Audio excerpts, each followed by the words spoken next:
to another episode of Talk to the Fedora, chatting about hard-hitting, honest entrepreneur wisdom that you can use to grow your small business. My name is Jarrod Goldsmith from eSAX, and today we're very pleased to be welcoming entrepreneur Emile Salem on our segment. As a business shifu, business coach, Emile guides entrepreneurs and small business owners to become true owners of both their businesses and their life. The entrepreneurial spirit sparked early for Emile, launching his first venture at the young, ripe age of 4 as a subcontractor for his brother's paper route, earning 10 cents and a bag of chips every Friday. That small fire ignited a lifelong passion. Over the last 50 years, Emile has honed the art of revenue generation, profit development, and other entrepreneurial activities across multiple industries. He has crafted impactful business strategies and revenue models for diverse business leaders, always driven by the excitement of collaborating with small business owners and their executive teams. He founded the collaborative business community known as Collab Space in Ottawa's West End. Their members thrive on structured collaboration, continuous education, and the unique strength that comes from sharing ideas, resources, and solutions. Throughout his journey, Emile has helped over 300 individuals to realize their dreams of true business ownership. Thank you for joining us today, Emile. Wow, thank you for having me, Jarrod. I couldn't have said it better myself. Oh, thank you very much. So, Emile, let's talk a bit about where you're calling in from, please. I'm calling in from my office here at Collab Space in Ottawa. Yes. And yeah. Great. So the bio just covered just a little bit about. So now we're going to dig a little bit deeper into some of your background. Who are you and what is it you do? How do you help entrepreneurs? Who am I? That's a good question. I'm a guy who just cares about people and cares about helping local businesses and the local economy. And the only way to truly help people and help the economy is to help people start businesses.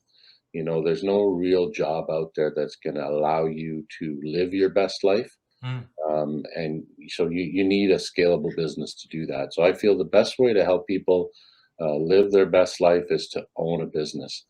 And owning a business, some people think, well, I have a business card and I got an ID, I'm a business owner, but it's not really the real definition, right?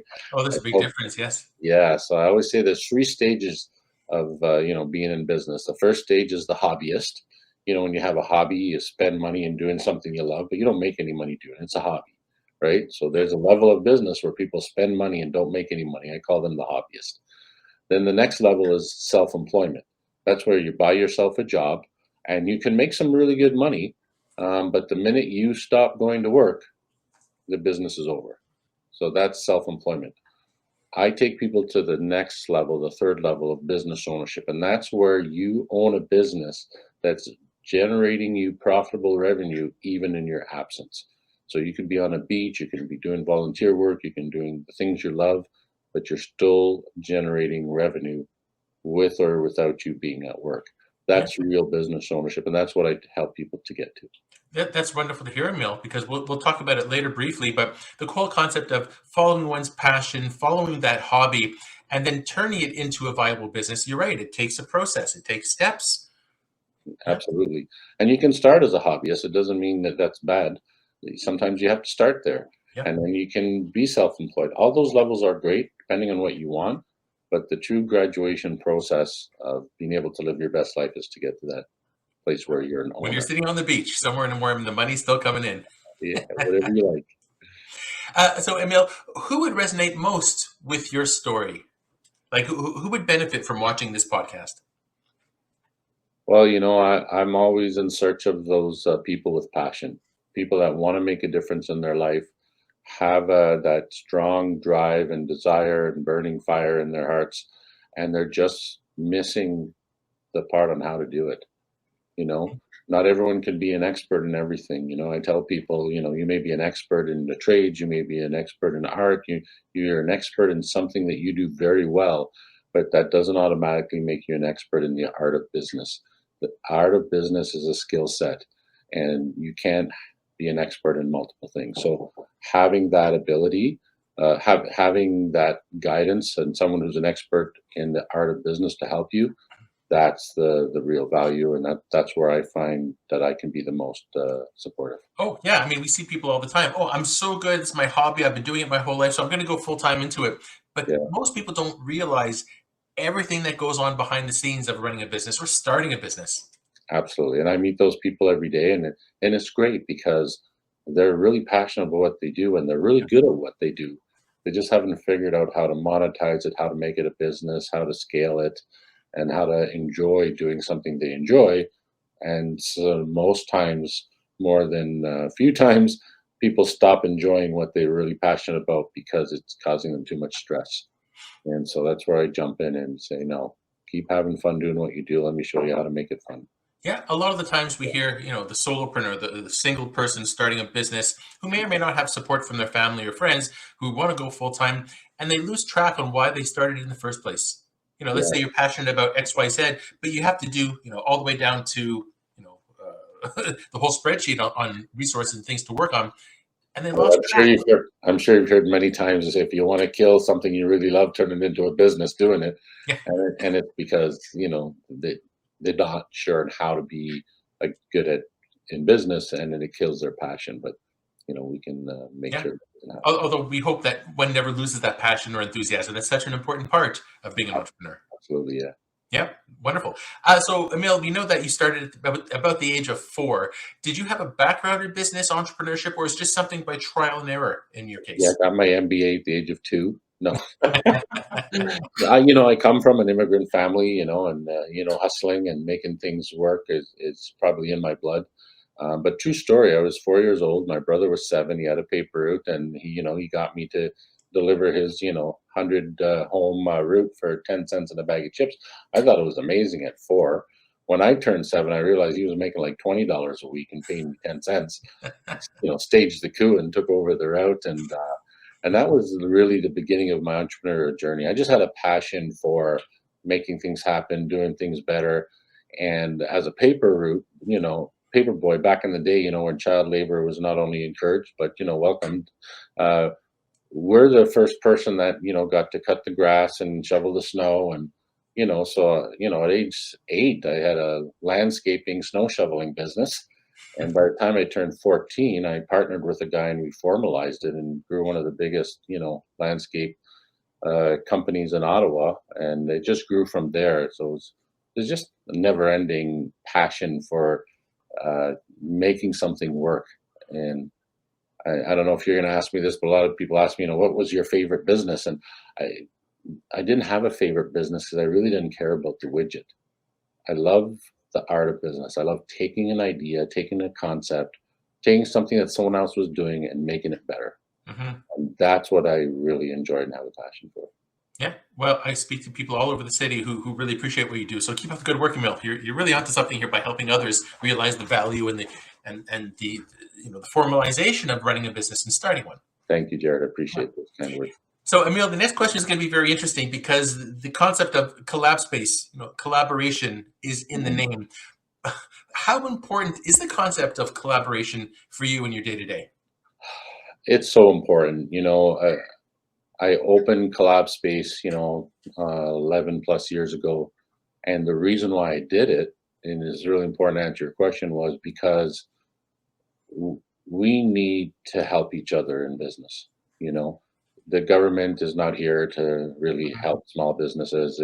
There's no real programming for small businesses. Small businesses need to support small businesses, and I know you're a big advocate for shopping local and helping local businesses. You're fantastic at that, so you can appreciate that. And I found out that when I opened Cloud Space, it wasn't my intention to do what you see today. My intention, as a small retirement project, was to just get 10, 12 members and coach them in a group setting, because a lot of people that I love helping can't afford me as a coach.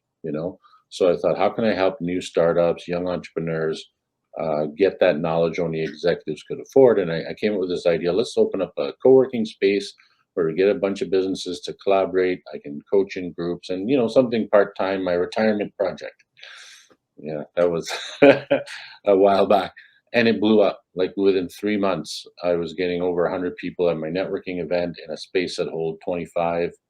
and we were in this empty warehouse, and my business partner at the time was like, let's do this, let's do that. And I'm like, man, I wasn't planning to work that hard. But when I saw how many people were coming, this was way before Invest Ottawa was open. I realized there's nothing in Ottawa to support small business, and my heart just drove me to build this place, and it was fantastic. Before COVID happened, we were 300 companies, members of Collab Space, events every day, things happening, a curriculum, education, support, and magic happened. I'm a kind of guy that says if there's two or more business people in the room, something's going to happen, Yeah. right? And I remember those days very well. I would go all the time, and I'm really a big fan. I was there for the grand launch, all that great stuff, and seeing it build and sustain through COVID, and now it's on the rebound again. It's coming back even stronger. Absolutely. And, to answer the question, how important collaboration, it's so important. So I wanted to create a space where collisions can happen and collaboration can happen, and promote that, and then just let the organic nature happen. And when you're a young entrepreneur with not a lot of resources, collaborating and working with others in the industry goes a long way. It's building your tribe, building your community. You need that. And, I always tell people that there's no such thing as competition. If there's two people to do the same thing, you have different clients, you resonate with different people, work together, support each other. And when you do that, big things happen. Oh, I absolutely agree. I've been saying that for years. Yeah, there's no such thing as a competition. It's co-collaboration, and other things happen and good things happen. And, ever since I've known you, Emile, you've always been wonderful that way. Work together. Hey, got a great idea. Great. Let's see how this goes and make it happen and bring the community together. I mean, everybody talks about the concept of collaboration. It's in your business name. So that's just great to hear. Yeah. Absolutely. Emile, one of my favorite topics, as you know, is networking. And people are getting tired of me talking about networking. So I want to hear some of your favorite networking tips for some of our listeners, please. Do you care to share some? You're the master networker in Ottawa, Jarrod. I won't take that away from you. I love networking, and between the two of us, I think we've brought more people together in this city than anyone has. So, I take my imaginary fedora off to you, but I know you have an orange one. I think I have one somewhere too. Your colors are orange. Yeah. office, yes. But yeah, no, networking is so important, especially. Well, I mean, there's no time where it's not important, but especially when you're new in business, when you're starting off, when you're a young entrepreneur, and you don't have a lot of connections. You've heard the phrases, it's not what you know, it's who you know. Your net worth is your network, and all that. And it's so true, because it's all about connections, and when you need something done, knowing somebody who can do that, that I know a guy, is so important. Well, how do you build those connections and that community, that tribe, if you're not out networking, making friends? And I know you do a lot of education towards networking, and it's so timely and so great. And I steal a few tidbits from you all the time. But I tell people, like, sometimes people go, I don't want to go to a networking event. It's too much work. I don't know what I'm going to say. I don't like sales. I'm like, great. You're not supposed to sell at a networking event. You're supposed to make friends. You're supposed to build connections. Yeah. And I think that's such an important aspect that even today, people are starting business, or even in school, I don't think they teach that. They're told, go out, you're starting a business, go create a market, go sell. yeah, connect with people, but they don't talk about the how or the why that's so important to develop those relationships at events. exactly. And I mean, you've been at the event, so many events. I know you've seen this, where someone comes in with 500 business cards, and they're trying to make sure that they get a card in everyone's hands, and the business card ninja, and they think that's going to bring value. And it's like, but you haven't met anyone. No one's going to remember your name. They have 500 cards in their pocket. It doesn't mean anything. And your intention is to resonate with someone. So even if you're in a room with 500 people, if you walk away with one really good connection, it's a success, right? Because it's not about making a sale. It's about making a connection that's going to bring you hundreds of referrals, right? And that's what a lot of people don't know, just because they don't know what they don't know. So, as we both tell people about networking, it's all about building your community and building that more I know guys, Yep. Yeah, wonderful. Well, keep it up. I wish we could talk the whole segment on this, but we do have Yeah. a few other things to talk about. Thank you, Emil. And it's so important. So when Pleasure. you're watching this and reviewing it, just try to remember when you're out networking, build those relationships. Try to connect to other people. Bring them to Collab Space and some of their events, and you'll see the community in action. Yeah, excellent. So Emil, let's talk a bit about mentorship and coaching. I know you've been doing this for a long, long time. Did Mhm. you ever have a coach? I've had many coaches, many mentors over the years. I think everybody should have a coach. There's nobody who's graduated that doesn't need to learn something new. Mhm. The minute you think you know everything, that's when you know nothing. So yeah, absolutely. I've had some really special people over the years in my life. Yeah. And how does one start finding a mentor or a coach to help them start their business or continue to expand their business? Yeah, and that's a really good question because there's a lot of different types of coaches out there. And so the question you got to ask yourself is, what are you trying to achieve? You know, so if you're looking for someone to keep you accountable, there's those types of coaches. If you're looking for someone to help you with, in your life and your mindset and motivational, there's those types of coaches. If you need someone to tell you exactly how to build the financial structure of a company, you need those type of coaches, consultants, trainers, mentors. There's a different name for everything. I don't like to call myself a coach only because, part of the International Coaching Federation and my license as a coach, you're not allowed to tell anyone what to do as a coach. A lot of people don't know that. Mm, As a coach, and that's why you can be a coach and not have to have any experience in someone's business, is because you're not giving any advice. You're there to keep them accountable, ask them questions, and draw the information out of them. And that's great. And I use a lot of coaching techniques in my Shifu business, but I tell people what to do. In some cases, I do it for them. So it's more than that. It's training, it's consulting, it's mentoring. It's a full picture. So when depending on what you're trying to get out of an engagement, you got to make sure you're working with someone who has that qualifications and that experience, sure, right? sure. So if you're looking for someone to help you scale a business and they're a life coach or a motivational coach, they may have no idea how to do that, right? So, Mhm. that's where I come in. I've owned, started, and grown 70 businesses. I've coached over 300 people now. I don't think there's something someone can tell me that I didn't do myself already. You said 70 businesses. Yeah, yeah, I'm not proud of it, and I didn't do it on purpose. Some of them were out of spite. Some of them were, someone would come to me and say, "I have this idea. I don't know how to do it. I don't have much money."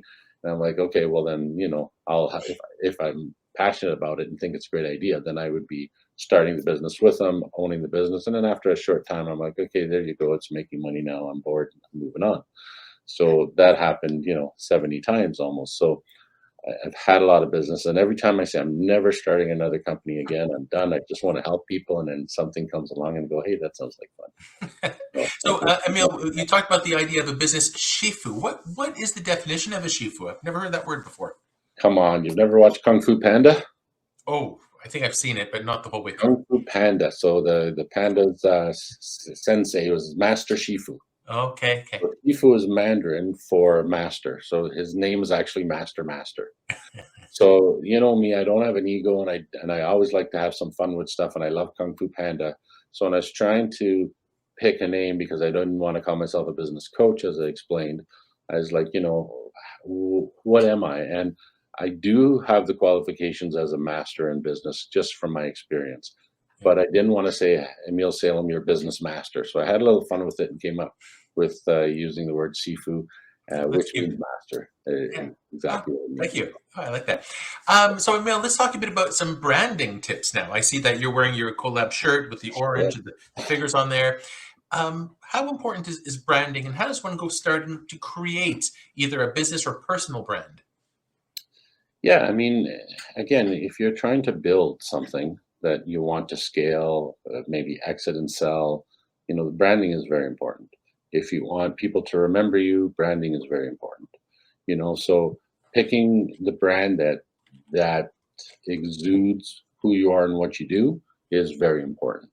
You know, so I remember when I was coming up with Collab Space, and I had a designer came up with like a city skyline with a bunch of buildings because, co-working space, it's all about space. Yeah, yeah, And I'm like, no, it's about people. So if you look at my brand, there's three heads of, three different people working together. And it was about collaboration. So that was the idea behind it.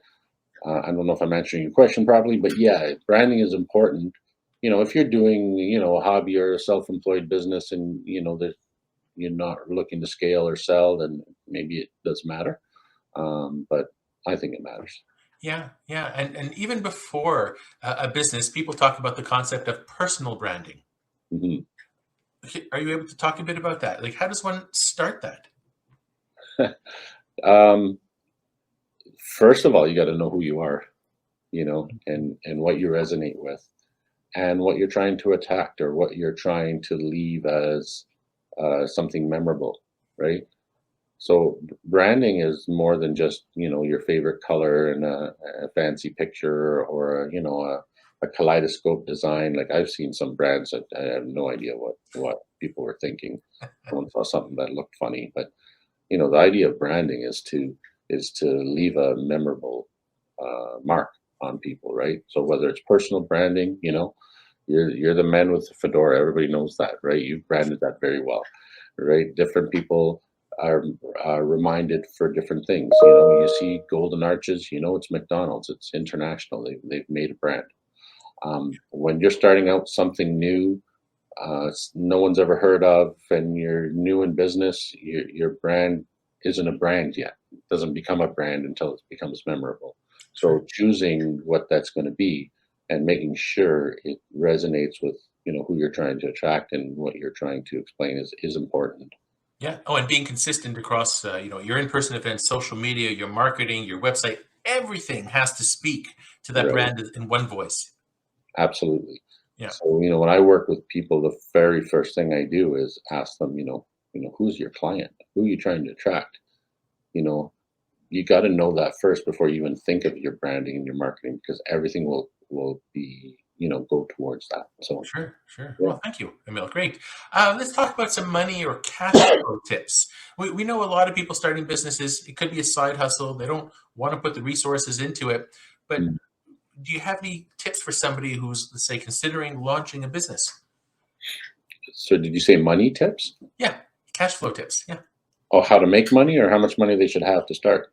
Oh, about how to structure their business. Like, it doesn't, I mean, every business is different. Some need more money than others, if you're making a widget or something.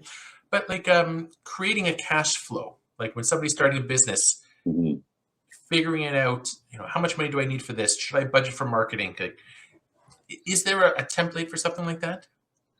Well, yeah, and it can vary on the case by case, but that's the number one reason why most businesses fail. It's not because it wasn't a good idea or wasn't sellable, but they didn't give themselves enough runway or cash flow to get Mhm. it to market, right? So planning ahead is very important. Um, there's no one word answers that says, "Oh, you need $10,000." It really depends on what you're trying to build and what the runway is going to take to get to market before you start generating revenue, right? Yeah, So being able to support yourself and afford that, startup phase is very important. yeah, Yeah, a lot of people think, well, I'll just get an investor, but investors don't invest in ideas. They invest in workable products and services in a proven, model. yeah. So, you have to get something to that stage before anyone will just hand you money, unless it's, grandma or your mom. Yeah, no, very, very Yeah. true. Thank you. Let's talk about the concept of processes. You've had so many businesses, you've helped hundreds of people. How has anything changed since COVID? Like in terms of creating a process for a business? Well, COVID's changed the world. You can't deny that. It's changed mindsets. It's changed mental health. It's changed a lot of things. Um, the need for processes hasn't changed. How you develop your process may have changed, and that really depends on the type of business and how you bring it to market. If it's an in-person, if it's retail, if it's online, the processes are different. But the need for processes, systems are mandatory. Without them, you can't scale anything. You can't grow anything. Um, Yeah. yeah. Yeah, actually, when COVID hit, all we heard about was doom and gloom. And you may recall that an entrepreneur colleague, Sean Cochran from TCC Canada, and I, Mm. we created a new podcast called the Pivoted Success Podcast Right. to shine light on processes and systems and people who've adapted. But yeah, I mean, the concept of processes and systems, if you don't, what's the expression? If you don't plan, you fail, or you fail to plan. I think it's oh yeah. Yeah. Now you screwed me up. I did know that one. Yeah. So it's really important to have those Without a systems. plan, you're planning to fail or something like that. Yeah. Plan to fail. Yeah, that's right. Yeah. Yeah. And it also speaks to the consistency. We're talking about the branding earlier. It comes down to some of those processes. Yes, absolutely. Emile, how about time management? Time management tips for people thinking or who've recently started a business. That's a good question. I've failed miserably over the years with time management because I'm an all-in kind of guy, and I've listened to Mr. Wonderful, Kevin Leary, and different billionaires, and they'll all tell you you're not going to be successful unless you sacrifice everything and anything to get there. I don't believe that's 100% true. However, if you're starting something from scratch with zero resources, zero connections, you need to grind and hustle. You need to, there's no time to have friends and family and party. There's a set point in this startup where your focus 100% has to be on this new project. Someone that says, I'm going to put in, only 30 hours. I'm a boss now. I got to take my vacation. Well, it's going to take you a long time to get something accomplished. Or when we ask people, why are you starting? Oh, I want to retire, in 5 years, and I want to work by 5-hour work week. Well, hope you get there, but it's going to take a lot of work to do so. I've met some people that, have careers and they want to start a business so that they can work less. I'm like, you're not going to work less in the first few years. Yeah, let us know how it goes. Yeah. And then the time management, the other term is work-life balance.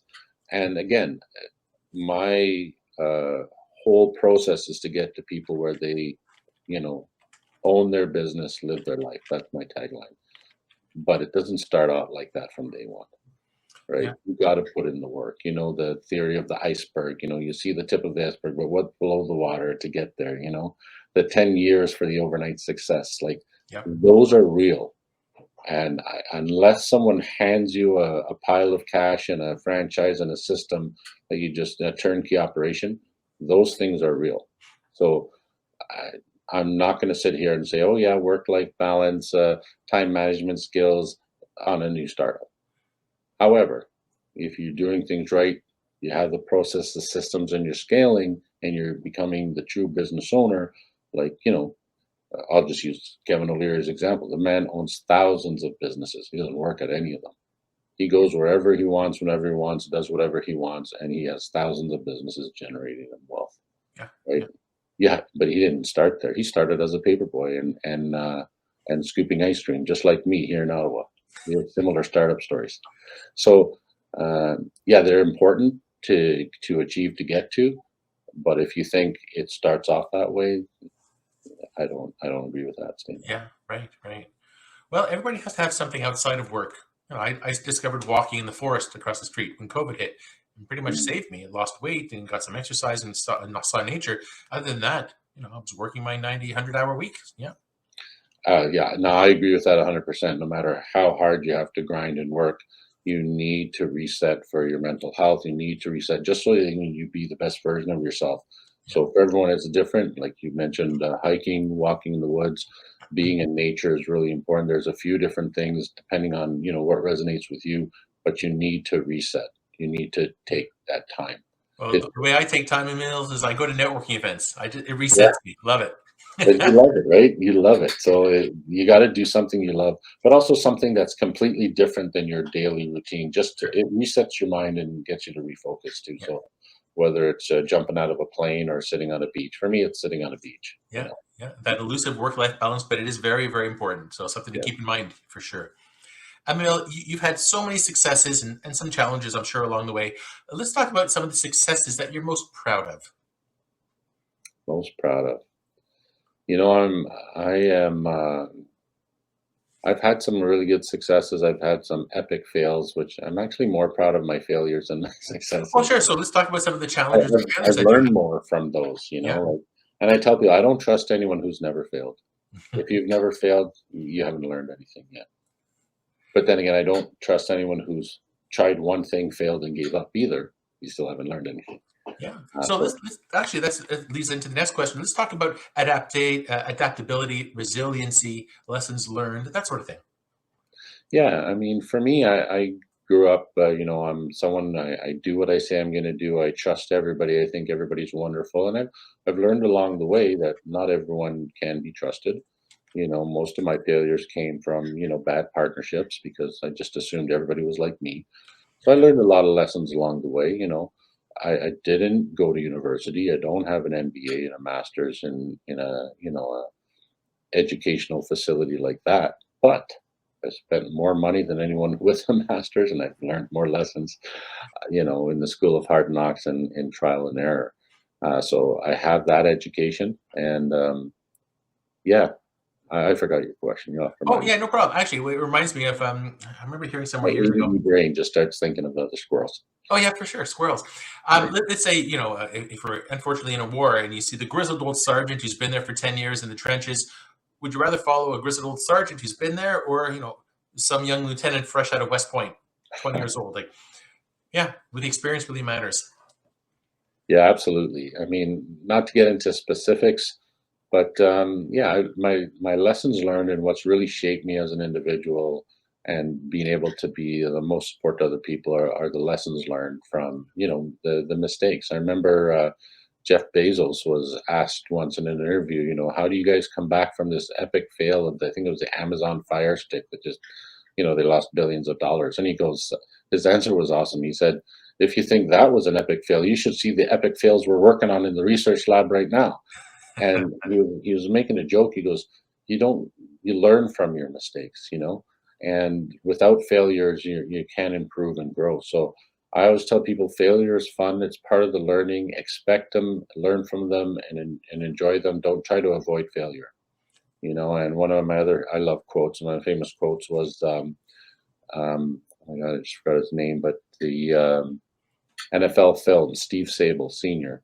He had this quote said, if you want to soar like an eagle, you can't crap like a canary, right? So you can't limit your risk and achieve big things. If you want to achieve big things, you have to be able to accept, big failures. And those things resonated with me. And so I've done a lot of things where, they didn't work out, but it never stopped me or made me rethink, am I doing the right thing? I learned from them and moved on. The first time was tough. I got to admit, the first time was tough to swallow, but it didn't stop me, and I'm thankful for that. Well, let's keep soaring, Emile. Yeah. And speaking to our next question is, what's next? Like, where do you see yourself in 3 to 5 years from now? I've been saying this for a while, and I really want to make 2026 the year. I want to focus on being that Shifu for young business owners. When I say like young entrepreneurs, I don't mean age, I mean new. So you could be a retired 60-year-old government employee that's decided I'm going to start my first business. That's a young entrepreneur, right? Mhm. So I want to be there and build my business barracks school that I'm putting together. It's in like an entrepreneurial university type that's taught by business people, not professors. That's you're working on a real business, not a theoretical one, and we actually help you grow. And upon graduation, you will have a profitable revenue generating business. So that's my passion. Whether I do the one-on-one coaching or in the cohort classroom, I want to spend my time helping people scale businesses. Yeah, wonderful. Well, you're very good at it, Emile. Thank you. So, Emile, we're coming to the end of our segment today. Is there something that we've touched on that you'd like to elaborate further? Any final words of wisdom for others? Well, over the years, I've knocked education.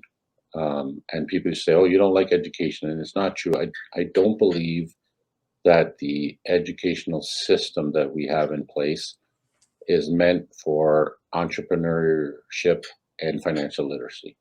I think education is very important, but you're not going to find it in a school and university. And, people can argue with me as much as they want. It's a known fact. It wasn't set up for that. But I want to say to people, you do need to educate yourself. You just got to find different ways to get it.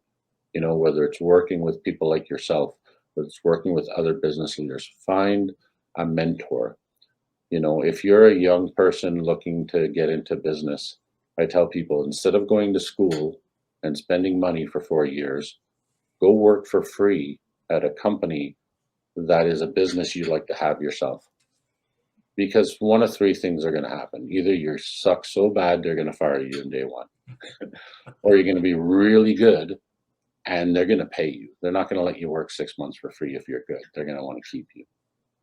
But the third and most important thing is you're going to learn what it's like real time to be in the industry that you have an interest in.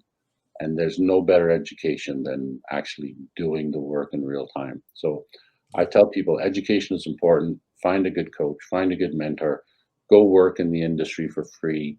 If that's the only way to get in, just go and learn firsthand as much as possible. And that's going to really help you, Oh, scale. that's so important. We hear people of starting businesses because there's a dollar figure to it. They want to get their $1 million by the time they're 30, but they don't care, or they're not passionate about it. But if you're really, really keen on it, yeah, you're right. Volunteer, get involved, offer your time, your services, learn from others, learn about the industry inside and out. And then you're much more able to Well, come up with something. I get asked a lot, what's the keys to success? And I'm going to tell you, it's no secret. You need to be doing something that you're passionate about, and it has to be coupled with serving others. You've got to be solving a problem for someone else. Now, the real answer is consistency and discipline. Okay? You want to lose weight, you got to go to the gym, you got to be disciplined, you got to be consistent. But that's boring. Nobody does it. Why don't they do it? Because they're doing something that they're not passionate about and not helping others. There's no way you're going to quit if you're doing something you love and you're solving a problem for someone else, right? There's no way you're going to quit. And then that's how you're successful, because you're going to keep doing something consistently with discipline. But the key to make sure you do something consistent and disciplined is make sure it's something you're passionate about, and then you're helping someone else. And I guarantee you the money will come. If you come and say, I want to be an entrepreneur because I want to be rich, I tell everyone who says that to me, you're going to fail. Money is not a strong enough motivation to be successful. But doing something you're passionate about and helping others is, and you will be successful. I've always known we've aligned since the very beginning. I just love hearing you talk about this stuff, Emile. Thank you. Emile, how can somebody get in touch with you, please? Yeah, if you Google my name, my phone number's been the same for 35 years. You will find it. You can find me at collabspace.ca. You can, just like I said, Google my name if you don't have my number already, or just ask somebody in the city.